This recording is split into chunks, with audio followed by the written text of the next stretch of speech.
মিলাদুন নবী করছে ব্রাহ্মণবাড়িয়ার ভাইয়েরা, মিলাদুন নবী করছে ফেনী দাগনভূঞার ভাইয়েরা, মিলাদুন নবী করছে বাংলাদেশের বিভিন্ন ডিস্ট্রিক্টের মধ্যে, সেই আশিকে রাসূলদের উপর হামলা চালিয়েছো।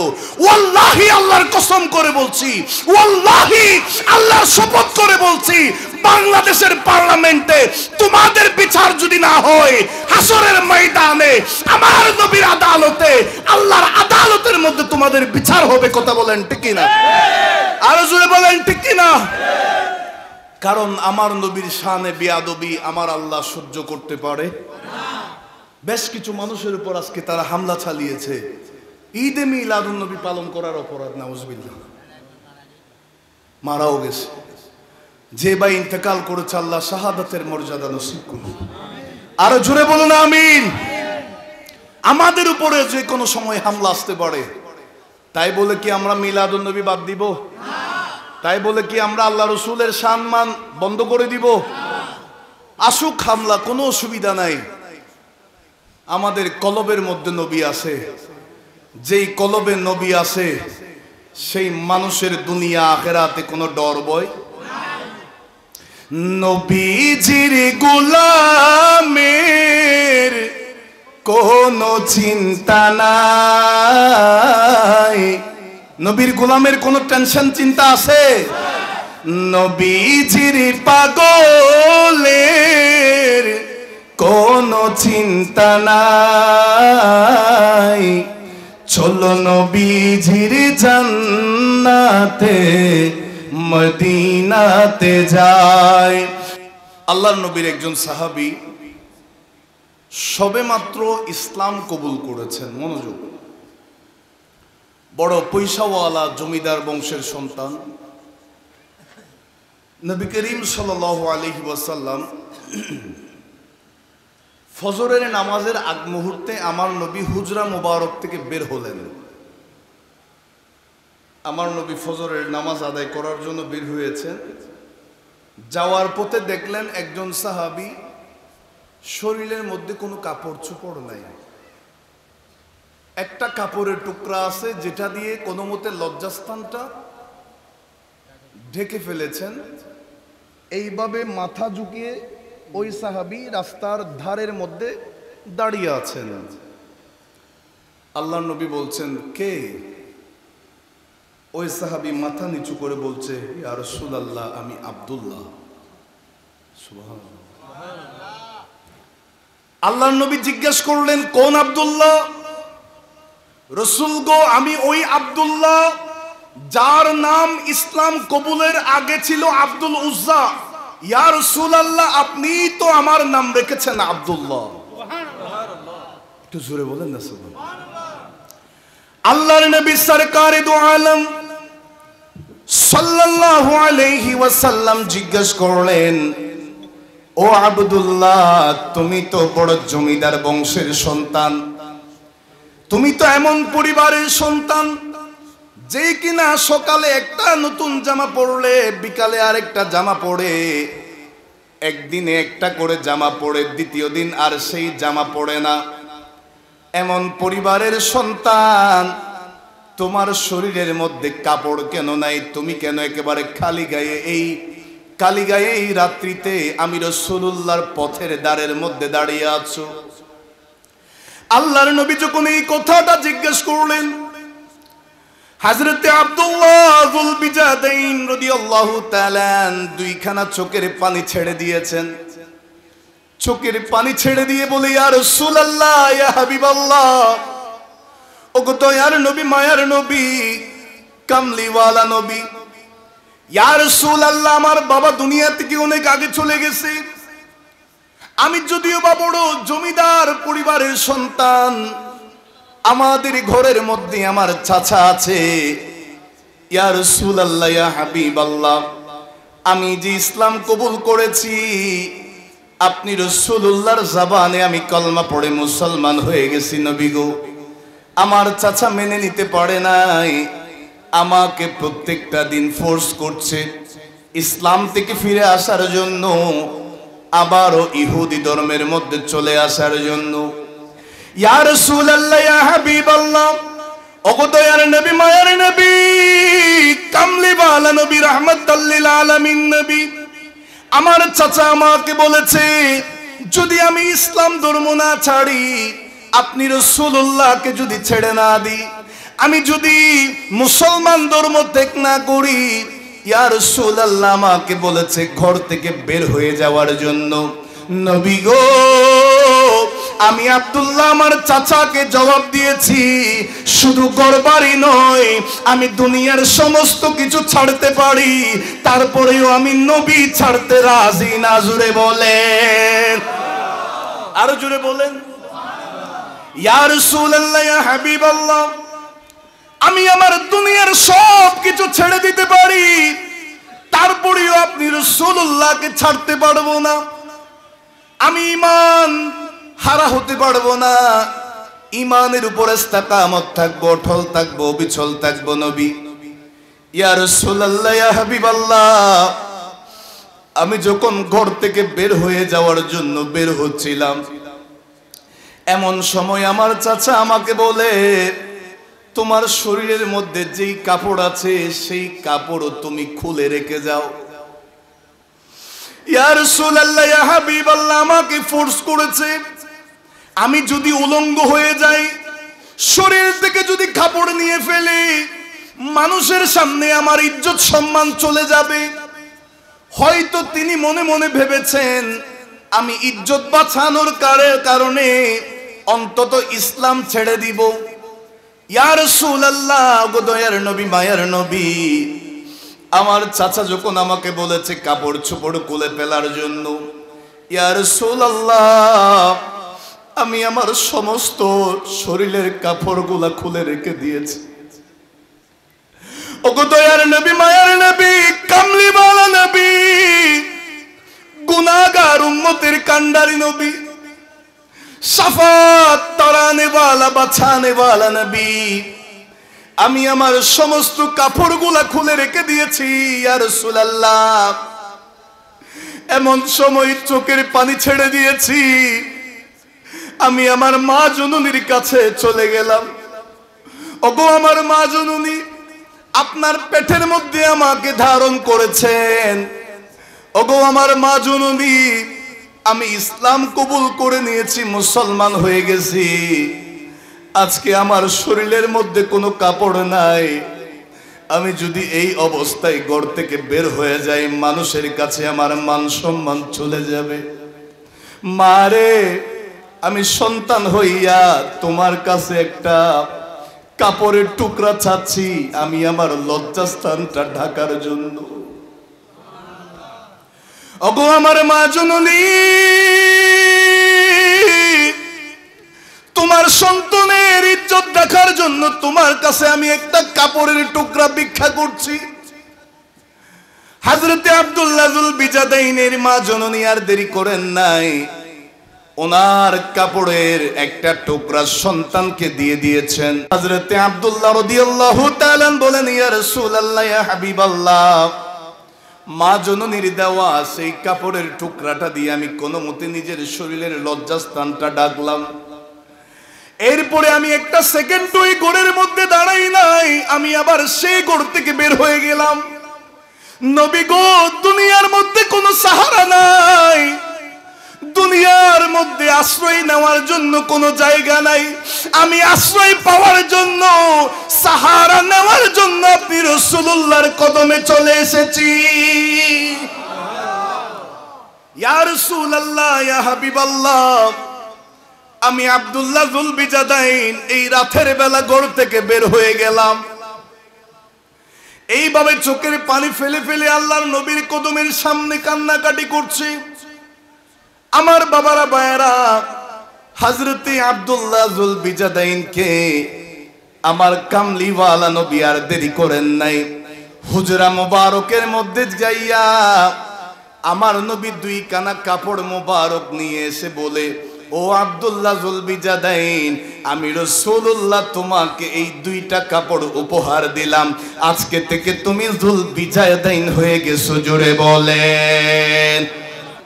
হযরতে আব্দুল্লাহ যুল বিজাদাইনকে আমার নবী দুই কানা কাপড় মুবারক দিয়েছেন। আল্লাহর নবী বলেন, ও যুল বিজাদাইন, আমি রাসূলুল্লাহর কাছে চাও, তোমার কি লাগবে? হযরতে আব্দুল্লাহ যুল বিজাদাইন বলেন, নবী গো, আমি আমার বাকি জিন্দেগিটা আপনি রাসূলুল্লাহর কদমের মধ্যে কাটাতে চাই। হযরতে আব্দুল্লাহ যুল বিজাদাইন বলেন, ইয়া রাসূলুল্লাহ, ইয়া হাবিবাল্লাহ, ওগো রহমতওয়ালা নবী, গুনাহগার উম্মতের কান্ডারি নবী, আপনি আমার জন্য একটু দোয়া করেন না। ইয়া রাসূলুল্লাহ, আমার আল্লাহ কোরআনুল কারীমের মধ্যে বলেছেন, ওয়ালা তাকুলু লিমান ইউকতালু ফি সাবিলিল্লাহি আমওয়াত বাল আহইয়াউন ওয়ালাকিন লা তাশউরুন। ইয়া রাসূলুল্লাহ, আমার আল্লাহ কোরআনুল কারীমের মধ্যে বলেছেন, আল্লাহর রাস্তায় নিজের জানটা কুরবান যারা করে দেয়, যারা আল্লাহর রাস্তায় জান কুরবান করে দেয়, তারা যদি শহীদ হয়ে যায়, মারা যায়, তারা মরে নাই, তাদেরকে জিন্দা বলেছেন আল্লাহ। আর একটু জোরে বলেন, ইয়া রাসূলুল্লাহ, আপনার কাছে আমি দোয়া কামনা করছি নবী গো, আমার জন্য আল্লাহর দরবারে দোয়া করেন, আমার মৃত্যুটা যেন সাধারণ কোনো মৃত্যু না হয়, আমার মৃত্যুটা যেন শহীদি মৃত্যু পাই। আমি জোরে বলেন। হযরতে আব্দুল্লাহ যুল বিজাদাইন আল্লাহর নবীর কাছে দোয়া চাইলেন। আমার কামলিওয়ালা নবী, দয়ার নবী, মায়ার নবী হযরতে আব্দুল্লাহ যুল বিজাদাইনের পক্ষ হয়ে আমার আল্লাহর দরবারে দুই কানা হাত মোবারক তুলে দিয়েছেন। ওই নবী হাত তুলেছেন, যেই নবী হাত তুললে আমার আল্লাহ দোয়া ফেরত দেয় না। আল্লাহর নবী দোয়া করলেন, ইয়া রব্বাল আলামিন, আমার পাগল আব্দুল্লাহ যুল বিজাদাইন, যেই কিনা দুনিয়ার সবকিছু ছেড়ে চলে এসেছে, মান সম্মানের পরোয়া করে নাই, ইজ্জতের চিন্তা করে নাই, আমি রাসূলুল্লাহর প্রেমে পাগল হয়ে ঘরবাড়ি ছেড়ে চলে এসেছে। আল্লাহ, তার জন্য তোমার কাছে আমি দোয়া করছি, আমার এই পাগলটাকে তুমি শাহাদাতের মর্যাদা দান করো। জোরে বলেন। আমার বাবারা, ভাইয়েরা, হযরতে আব্দুল্লাহ যুল বিজাদাইন এইভাবে দিনের পর দিন কাটছে। হঠাৎ করে খবর এসেছে, নিউজ পাইলেন, আল্লাহর নবী সমস্ত সাহাবায়ে কিরামদেরকে ডাক দিয়েছেন যুদ্ধের জন্য প্রস্তুত নেওয়ার জন্য, তাবুক যুদ্ধে যাওয়ার জন্য। আমার কামলিওয়ালা দয়ার নবী সমস্ত সাহাবীদেরকে ডাক দিয়েছেন। হযরতে যুল বিজাদাইন তিনিও হাজির হয়ে গেলেন।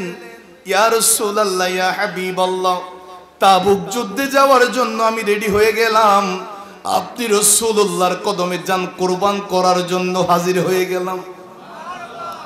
হযরতে আব্দুল্লাহ যুল বিজাদাইন আমার নবীর সঙ্গে সাহাবায়ে কিরামরা সহ তাবুক যুদ্ধে যাওয়ার জন্য রওনা হয়ে গেলেন। আমার বাবারা, ভাইয়েরা, কিতাবের মধ্যে আছে হযরতে আব্দুল্লাহ যুল বিজাদাইন হঠাৎ করে শরীরের মধ্যে অসুস্থ হয়ে গেলেন। শরীর এমন বেশি অসুস্থ হয়ে গিয়েছেন, হযরতে আব্দুল্লাহ যুল বিজাদাইন পথের মধ্যে ইন্তেকাল করেছেন। সকলে বলি, ইন্না লিল্লাহি ওয়া ইন্না ইলাইহি রাজিউন।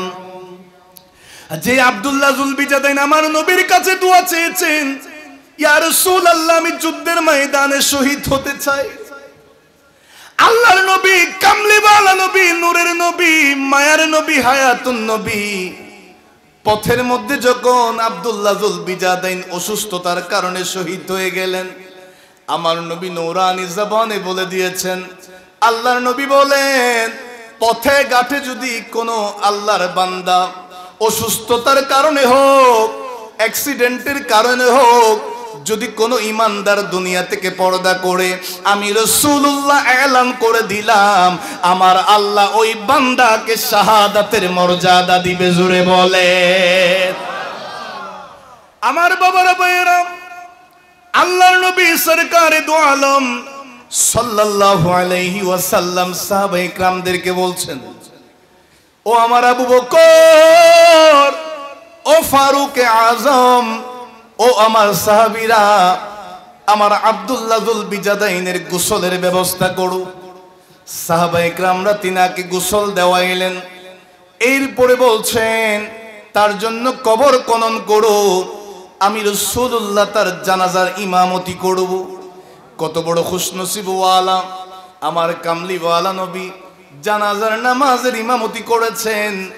আমার বাবারা ভাইয়ারা, যেই সময় কবরের পাড়ে হযরতে ফারুক আযম রাদিয়াল্লাহু তাআলা ছিলেন, যেই সময় হযরতে সিদ্দিক আকবর রাদিয়াল্লাহু তাআলা ছিলেন, আনোয়ারার জমিনের মধ্যে কোন নবীর পাগল যদি মারা যায়, এলাকার মানুষরা সমাজের লোকেরা যখন কবরের পাড়ে আমাকে আপনাকে নিয়ে যাবে, আমরা সবাই একটা কথাই বলবো কবরের মধ্যে দেওয়ার পর, বিসমিল্লাহি ওয়া আলা মিল্লাতি রাসূলিল্লাহ।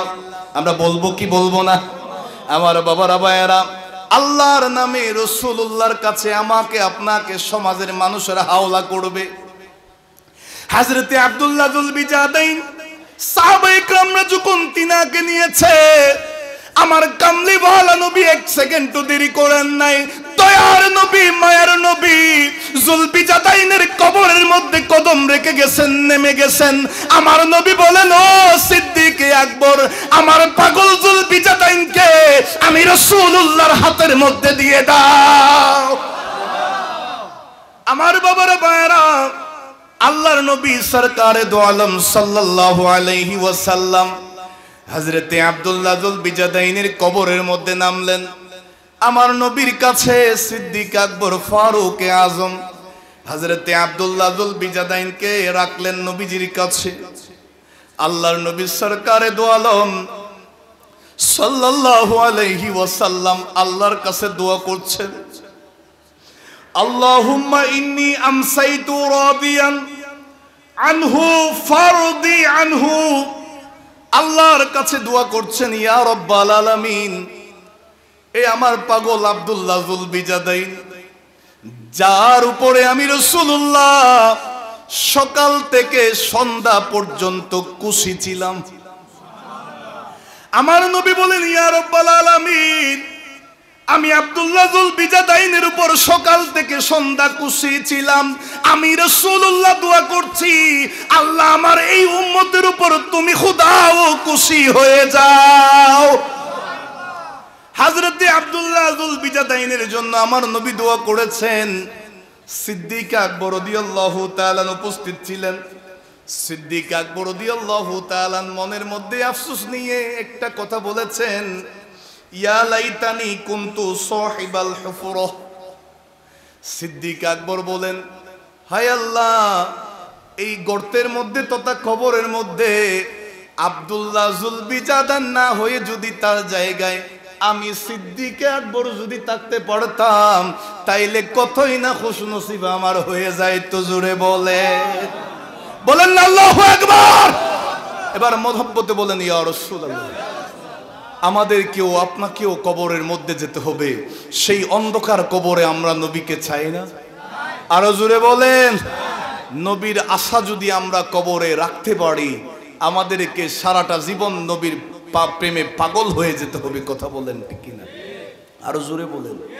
কারণ আপনি দুনিয়াতে থেকে যদি ঈদে মিলাদুন নবীর বিরোধিতা করেন, দুনিয়াতে থেকে যদি নবীর বিদ্বেষ অন্তরের মধ্যে রাখেন, মিলাদ কিয়াম করলে বাঁধা দেন, রাসূলুল্লাহর সানাখানি করলে বাঁধা দেন, খোদার কসম করে বলছি, ওই যে কবরের মধ্যে মুনকার নাকির ফেরেশতা প্রশ্ন করবে, মা কুনতা তাকুলু ফি হাক্কি হাযার রাজুল, আমার নবীর ব্যাপারে যখন প্রশ্ন করবে, তখন আপনি দেখবেন, দেখে বলবেন যে এটা তো ওই নবী যেই নবীর শানে বিয়াদবি করছি দুনিয়ায়, এটা তো ওই নবী যেই নবীর মিলাদুন নবীর বিরোধিতা করছি দুনিয়ায়। ওয়াল্লাহি, আল্লাহর কসম করে বলছি, আমার নবীকে যদি কবরে চিনতে না পারেন, নবী যদি আপনাকে উম্মত হিসাবে গ্রহণ না করেন, হাজারো নামাজ, 5 ওয়াক্ত নামাজ পড়েছেন, কপাল কালো করে ফেলেছেন, নামাজ পড়তে পড়তে জিন্দেগি কাটিয়ে দিয়েছেন, এই নামাজ কোনো কাজে আসবে না। কারণ কলবে যদি নবী না থাকে, দুনিয়ার কোন আমল আমার আল্লাহ গ্রহণ করবে না। কথা বলেন ঠিক কিনা? আল্লাহ আমাদেরকে নবীর প্রেম ভালোবাসা নিয়ে আমল করার তৌফিক দান করুন। আর একটু জোরে বলেন। মনোযোগ। একটা আমলের কথা বলছি ওয়াজের ফাঁকে, এরপরে ইনশাআল্লাহ আমি রিসালাতের আরেক কিছু কথা বলবো। আপনারা কি বিরক্ত হয়ে গেছেন? বিরক্ত লাগতেছে আপনাদের? আর বাজি যে জান্নাতের বাগান বানাইও। আবারও দোয়া করছি আল্লাহ যেন এটা কিয়ামত পর্যন্ত জারি থাকে। একটু আমিন বলেন না। আল্লাহ নবীর কাছে একজন সাহাবী আসতেন, ইয়া রাসূলুল্লাহ, দুনিয়া আমাকে ধরা দেয় না। এটা ওয়াজের ফাঁকে আমি অন্য প্রসঙ্গে গুরুত্বপূর্ণ একটা আমল, কারণ এশকের পাশাপাশি আমলেরও দরকার আছে না নাই? রসুল গো, দুনিয়া আমাকে ধরা দেয় না, অর্থাৎ দুনিয়ার মধ্যে আমার রিজিকের কমতি। ইয়া রাসূলুল্লাহ, রিজিকের মধ্যে বরকত আছে না, রিজিক আসে না, রিজিক বন্ধ। আমার নবী বলছেন, তুমি কি ওই তসবিহ পড়ো না যেই তসবিহ আসমানের মধ্যে ফেরেশতারা পড়ে? সুবহানাল্লাহ বলেন না। যেই তসবিহ আসমানে ফেরেশতারা পড়ে, যেই তসবিহ পড়লে আল্লাহ রিজিকের মধ্যে বরকত দান করে। আমার নবী বলেন, যে ব্যক্তি প্রত্যেকদিন ফজরের নামাজের পর 100 বার, কয়বার? অনেকে বলতেছে, হুজুর আমি ঘুম থেকে 10টা বাজে উঠি, ফজরের নামাজের পর পড়বো কেমনে? ফজরের নামাজের পরে কয়বার? রিজিক যদি বন্ধ থাকে, পরিবারে অশান্তি শুরু। পরিবারকে যদি শান্তি রাখতে চান, তাহলে রিজিকের তালাশ করতে হবে। রিজিক তালাশ করবেন, ঠিক আছে, রিজিক আসবে তো আল্লাহর পক্ষ থেকে। আমার নবী বলেন, যে ব্যক্তি ফজরের নামাজের পর 100 বার পড়বে, রিজিক সে খুঁজতে হবে না, চাইতে হবে না, রিজিক অটোমেটিকলি তার কাছে ধরা দিবে। সেই জিকিরটা কি? আমার নবী বলেন, সুবহানাল্লাহি। আমার সাথে সাথে সবাই বলেন একবার, সুবহানাল্লাহি ওয়া বিহামদিহি, সুবহানাল্লাহিল আযীম ওয়া বিহামদিহি আস্তাগফিরুল্লাহ। আমার নবী বলেন, যে ব্যক্তি প্রত্যেকদিন ফজরের নামাজের পর 100 বার এই তসবিহটা পড়বে, যেই তসবিহ আসমানে ফেরেশতারা পড়ে, সেই তসবিহ পড়লে রিজিক বিনয়ের সাথে তার ঘরের মধ্যে হাজির হয়। আল্লাহ আমাদের রিজিকের মধ্যে অফুরন্ত বরকত দান করুন। আর একটু জোরে বলেন। বাংলাদেশের মধ্যে আমাদের অনেক ভাইয়েরা বিভিন্ন রকমের আমাদেরকে মিসগাইড করতে চায়। যেমন সচরাচর একটা কথা তারা আমাদেরকে বলে যে সুন্নিরা নবীর তারিফ করতে করতে নবীটাকে এমন উপরে তুলছে, নবীকে এত উপরে তোলার দরকার কি? নবী তো আমাদের মতো। সবাই কিন্তু বলে নাই, নবী আমাদের মতো দুনিয়াদারি করছে, নবী সংসার করছে, নবী বাজারে যায়, সব কিছু তো আমাদের মতো। মানুষকে আল্লাহ যেভাবে বানাইছে, নবীকেও আল্লাহ সেই স্ট্রাকচার দিয়ে বানাইছে, পাঠাইছে, সুতরাং আমাদের মতো। আরো জোরে বলেন। নবীকে যারা আমাদের মতো বলবে তারা ইমানদার নাকি বেঈমান? ওগুলার যাওয়ার দরকার নেই আমাদের। যারা নবীকে আমাদের মতো বলবে তারা কখনো ইমানদার হতে পারে? এখন আসুন, আমাদের প্রশ্ন হচ্ছে, নবী কাদের মতো? নবী কার মতো? একটা প্রশ্ন আছে না? তারা আমাদেরকে বলছে নবী আমাদের মতো, ভাইয়ের মতো, বন্ধুর মতো, মানুষের মতো। তার একটা জবাব দেওয়ার জন্য নবী কেমন সেটা আমাদের দরকার আছে না বলার? মনোযোগ। কিতাবের নাম হচ্ছে আল আতহাফ বিহুব্বিল আশরাফ, লিখেছেন আল্লামা আব্দুল্লাহ শাবরাবি শাফিঈ রহমতুল্লাহি আলাইহি। তিনি বর্ণনা করেছেন তিনার কিতাবে উমদাতুন নুকুল ফি কাইফিয়াতি উলাদাতির রাসূল সাল্লাল্লাহু আলাইহি ওয়াসাল্লাম। এই কিতাবের মধ্যে একটা চমৎকার আলোচনা তুলে ধরেছেন। ক্বালা আল আল্লামাতুল তিলিমসানি, আল্লামা তিলিমসানি রাদিয়াল্লাহু তাআলা তিনি এই ফতোয়াটা দিয়েছেন। তিনি বলেন, কুল্লু মাউলুদিন গায়রুল আম্বিয়াই ইউলাদু মিনাল ফারজি। আমি, আপনি, আমরা সবাই আমাদের মা জননীর লজ্জাস্থান দিয়েই আমরা দুনিয়াতে এসেছি। ওয়া কুল্লুল আম্বিয়াই গায়রু নাবিয়িনা মাউলুদুনা। আমাদের নবী ছাড়া সমস্ত নবীরা দুনিয়াতে এসেছেন, আগমন করেছেন। মিন ফাওকিল ফারজি ওয়া তাহতা সুরা, আমাদের নবী ছাড়া সমস্ত নবীরা দুনিয়াতে এসেছেন। হযরতে আদম আলাইহিস সালাম তো মা বাবা ছাড়া আসলেন, হযরতে মূসা আলাইহিস সালাম, হযরতে ইব্রাহিম আলাইহিস সালাম, হযরতে ঈসা আলাইহিস সালাম, হযরতে ইব্রাহিম আলাইহিস সালাম, এইভাবে সমস্ত নবীরা।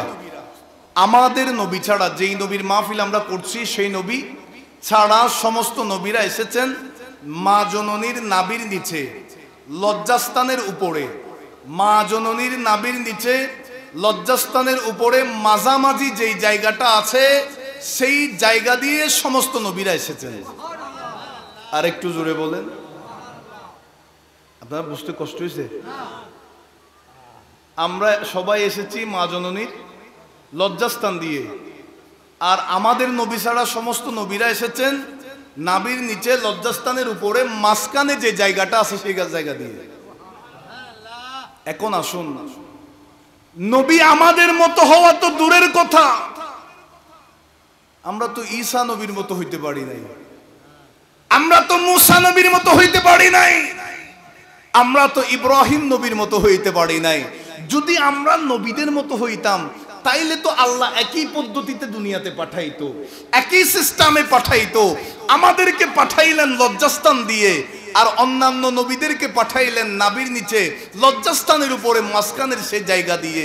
চিৎকার দিয়ে বলেন মারহাবা। এখন আসুন, ও আম্মা নবিয়ানা সাল্লাল্লাহু আলাইহি ওয়াসাল্লাম ফামাউলুদুন, আমাদের নবী কামলিওয়ালা নবী, যিনি 12 রবিউল আউয়াল সুবহে সাদেকের টাইমে এই দুনিয়ার জমিনকে আলোকিত করার জন্য দুনিয়ার জমিনে কদম রেখেছেন। আমার নবী কিভাবে আসলেন? আল্লামা তিলিমসানি রহমাতুল্লাহ আলাইহি বলেন, মিনাল খাসিরাতিল ইউসরা তাহতা দুলুই, তিনি বলছেন আমাদের নবী অন্যান্য নবীদের মতো আসেন নাই। আল্লাহ তাআলা এই যে বাম পাজরের হাড়ের নিচে, বাম পাজরের হাড়ের নিচে যেই জায়গাটা আছে, আমার নবীকে মা আমিনা রাদিয়াল্লাহু তাআলা আনহার বাম পাজরের হাড়ের পাশে এই জায়গা দিয়ে 12 রবিউল আউয়াল সুবহে সাদিকের টাইমে জান্নাতি পোশাক পরাইয়া আমার নবীকে আল্লাহ পাঠিয়েছেন। আর একটু জোরে বলেন, মূসা নবীকে এক পদ্ধতিতে, আমার নবী আলাদা। ঈসা নবীকে এক পদ্ধতিতে, আমার নবী আলাদা। ইব্রাহিম নবীকে এক পদ্ধতিতে, আমার নবী আলাদা। ইসমাইল নবীকে এক পদ্ধতিতে, আমার নবী আলাদা। সমস্ত নবীদেরকে একই পদ্ধতিতে, আমার নবীকে ভিন্ন পদ্ধতিতে। সুতরাং এখান থেকেই বোঝা যায়, যারা বলো নবী আমাদের মতো, যারা বলো নবী ভাইয়ের মতো, যারা বলো নবী বন্ধুর মতো, তাদেরকে বলতে চাই নবীর মতো তো মূসা নবী হতে পারে নাই, নবীর মতো তো ঈসা থেকে শুরু করে হযরতে আদম পর্যন্ত, আদম থেকে ঈসা পর্যন্ত কোন নবী হতে পারে নাই। সমস্ত নবীরা আল্লাহর কাছে দোয়া করেছেন, এমনকি ঈসা আলাইহিস সালাম যিনি বর্তমানে চতুর্থ আসমানে আছেন, তিনাকে যখন জমিন থেকে আসমানে তুলে নিচ্ছেন আল্লাহর কাছে দোয়া করেছেন, আল্লাহ জমিনে তুমি তো আমাকে আবার পাঠাবা, আল্লাহরে তোমার কাছে দোয়া করছি জমিনে আমি আবার যাব, কিতাব নিয়ে যেতে চাই না, জমিনে আবার যাব, নবী হয়ে যেতে চাই না, আল্লাহ তোমার কাছে দোয়া করছি তোমার হাবিবুল্লাহ আখেরি নবীর উম্মত হয়ে যেতে চাই। জোরে বলেন, আরো জোরে বলেন। সুতরাং আমরা এমন নবীর মাহফিলে হাজির হয়েছি যেই নবীকে আল্লাহ দুনিয়ার সমস্ত 18,000 মখলুকাত থেকে আমার আল্লাহ আলাদা করে, যেই নবীর কোনো তুলনা চলে। আরো জোরে বলেন।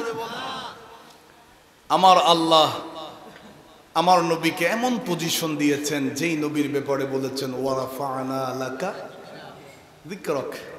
আল্লাহ তাআলা আমাদের সকলকে কবুল করুন।